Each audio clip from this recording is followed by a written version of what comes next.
Greetings, Victor Valley College students. I'm your president, Dr. Dan Walden. I'm so excited to be your president, even though we're in some very trying times during the COVID crisis. It's good to know that you're still there and that you're still going to classes in your remote learning environment and participating in your learning experience. I want you to know that I'm still here and our faculty are still here and our staff are still here. And we are here for you every day. Even though the college is closed to the public, you have access to the help desk that you can call in or you can get online and chat with someone, whether it be a counselor, a tutor, a librarian, or anything that you need here at the college. We're still here for you. And we want you to be encouraged in your educational journey to complete this spring 2020 semester. Now on May 11th, we're going to start registering for the summer 2020 and also for fall of 2020. Due to the coronavirus, we are going to continue using remote learning.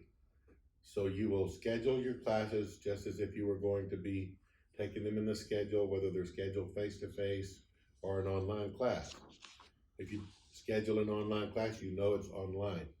If you schedule a face-to-face class, it will still be through remote learning. That means that you need to still plan on that day and that time that class is scheduled to meet with your class via the instructions of your instructor. So for example, my son is one of our students. He has 2 classes right now that the instructors require him to meet, the entire class to meet at their scheduled time. They log on, they can participate by Zoom, they have discussion, he gives them a lecture and all of that. And, or she gives, it's a he and a she, and gives them a lecture.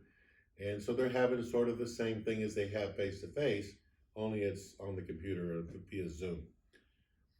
2 of the other classes that he took, even though they were not registered to be online, those instructors fully converted to just the regular online class, and he's participating in that way. So you need to be prepared to however the instructor is giving the class to be able to do that this fall. So make sure your times are scheduled in such a way that you're available, that doesn't conflict with your work or other life duties. Graduation is coming up. For those of you graduating, I am so sad that we're not able to participate or to have our regular graduation where we all walk across the stage. It's the greatest day of the year. And to think we have to miss that is very sad to me, and I know particularly to a lot of you who've been in school for so many years have planned on that walk across the stage. So we're going to do what many colleges are doing, and we're going to provide you a live stream graduation ceremony. And the way this will work is it'll be at the same time, 6 o'clock p.m. on June the 13th, which is a Saturday. It was already scheduled to be at that time. And just like you see the president and the governor's daily news briefings or briefings on the COVID, we'll have the camera will be centered on the stage, and we will have the regular participants will be participating, walking to the podium when it's their time to speak. We do have a great graduation speaker scheduled. And then for your part, where you would normally walk across the stage and we would hand you the folder for your diploma, we have contracted with a company called Marching Orders, and they'll be in contact with you. And we're also going to be contacting you through our college personnel to make sure you have the link where you can go and log on, and you'll be able to have some input as to what your page looks like. You can add your picture, perhaps a favorite quote. It will have your major, and so when the procession starts, Pomp and Circumstance will play as it normally does, and then the slides will gradually come up, and each of you will have a time in front of on the camera where you're there, and it's your picture and it's your slide and you're graduating.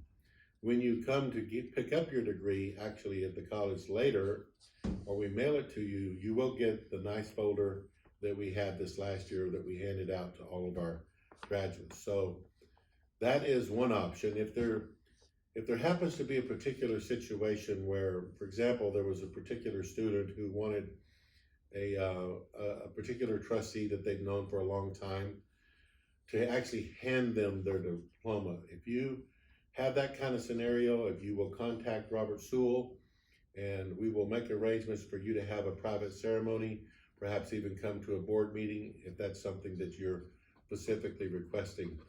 The other thing that we're going to offer you, if you still want to walk across the stage, we're going to allow the 2020 graduates to join with the 2021 graduates, and next year you would be able to participate in that graduation ceremony.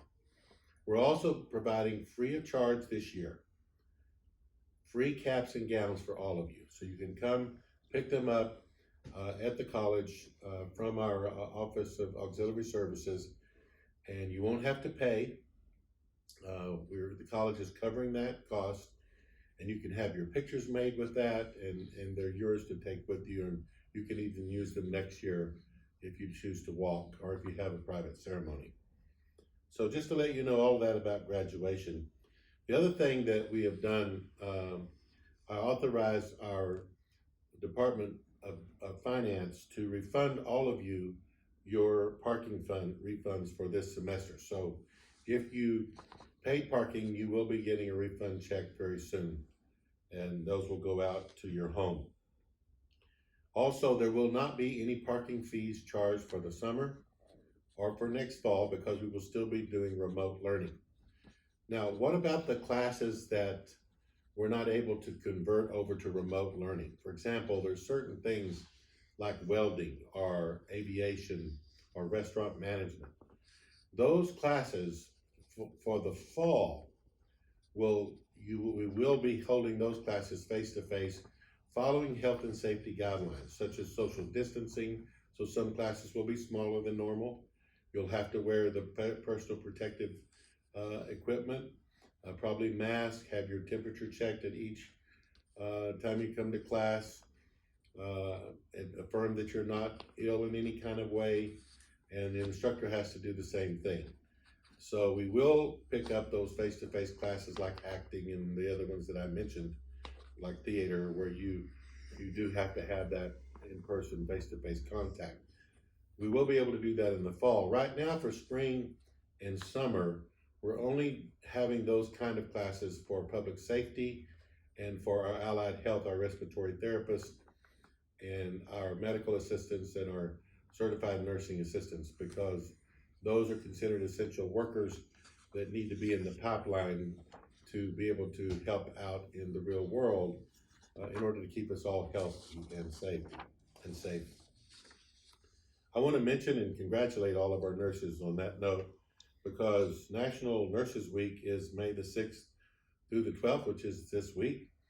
And we're very proud of all of our nurses throughout I was recently in the hospital for 6 days. And I want to tell you, my best friends were the nurses. They don't let any visitors come right now, so the only visitors I had was the nurses, and then once or twice a day I might see the doctor. So I have a special appreciation for the nurses right now, and I really want to compliment all of you that are in our nursing program.